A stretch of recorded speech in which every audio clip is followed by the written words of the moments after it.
ശ്രീ ചിത്ര തിരുനാളും ഭാരതാംബയും ഒക്കെ കണി കാണാൻ കൊള്ളുന്നവരല്ല എന്ന ഇടതുപക്ഷവാദത്തിനെ അപ്പാടെ മാച്ചുകളയുകയാണ് പുതിയ കോർപ്പറേഷൻ ഭരണാധികാരികൾ.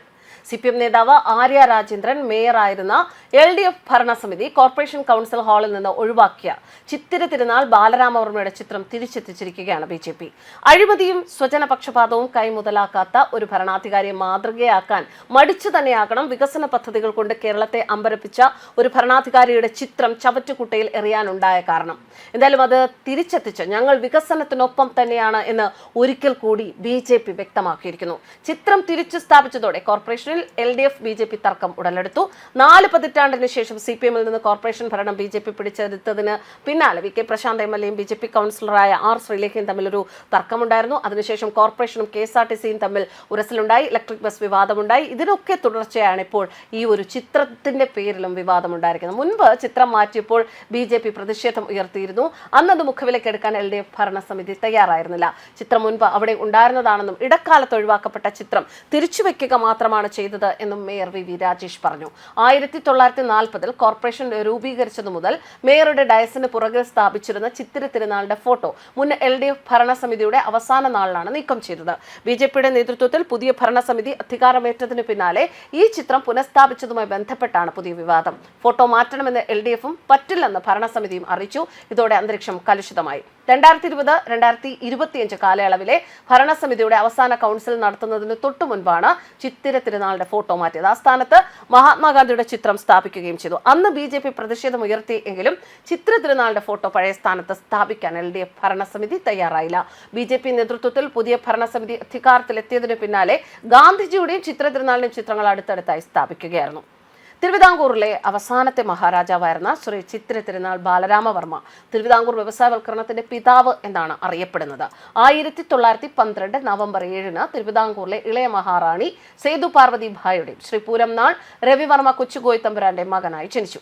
Major general his highness Shri Padmanabhadas Vanchipala sir Balaramavarma Kulasekhara Kireetapathi, Maharani Karthika Thirunal Lakshmibai, Uthradam തിരുനാൾ മാർത്താണ്ഡവർമ്മ എന്നിവർ സഹോദരങ്ങളായിരുന്നു.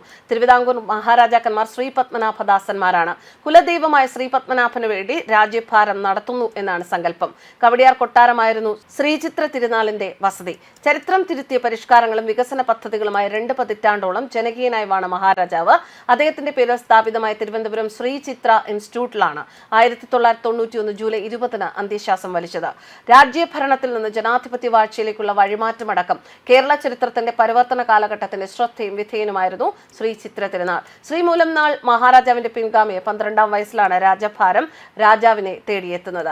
പ്രായക്കുറവ് കാരണം രാജപ്രതിനിധിയായി 7 വർഷത്തോളം ഭരണം നിർവഹിച്ചു. അമ്മയുടെ സഹോദരിയായ സേതു ലക്ഷ്മിഭായി ആയിരുന്നു. പ്രായപൂർത്തിയായ ശേഷം 1931-ലാണ് ഭരണാധികാരം ചിത്തിര തിരുനാളിലേക്ക് എത്തുന്നത്. തിരുവിതാംകൂറിൽ സാമൂഹിക വികസന വിപ്ലവം സൃഷ്ടിച്ച ഭരണാധികാരിയാണ് അദ്ദേഹം.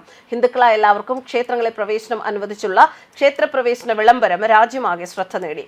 അതിന്റെ പ്രഖ്യാപനത്തിനായി ഗാന്ധിജി തന്നെ തലസ്ഥാനത്തെത്തി. 1944-ൽ ഇന്ത്യയിലെ നാട്ടുരാജ്യങ്ങളിൽ ആദ്യമായി പ്രായപൂർത്തി വോട്ടവകാശം പ്രഖ്യാപിച്ചു. രാജ്യത്തെ ആദ്യത്തെ വളം നിർമ്മാണശാലയായ ഫാക്ട് ആലുവയിൽ സ്ഥാപിച്ചതാണ് അദ്ദേഹം. കേരളത്തിലെ വിപ്ലവത്തിന് അങ്ങനെയാണ് തുടക്കം കുറിച്ചത്.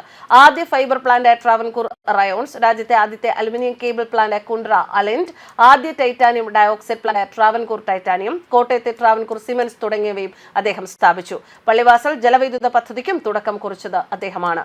Thiruvithamkoor public service commission, state transport service, Thiruvithamkoor സർവകലാശാല, തിരുവനന്തപുരം വിമാനത്താവളം, തിരുവനന്തപുരം റേഡിയോ നിലയം, സ്വാതി തിരുനാൾ സംഗീത നിലയം, കോളേജ്, ആർട്ട് ഗാലറി തുടങ്ങിയവയും ആ ഭരണകാലത്തെ സംഭാവനകളാണ്.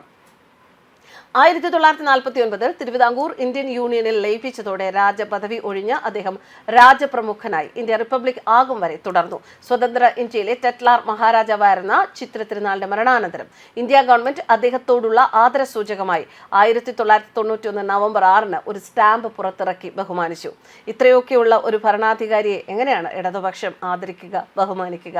News desk കർമാൻസ്.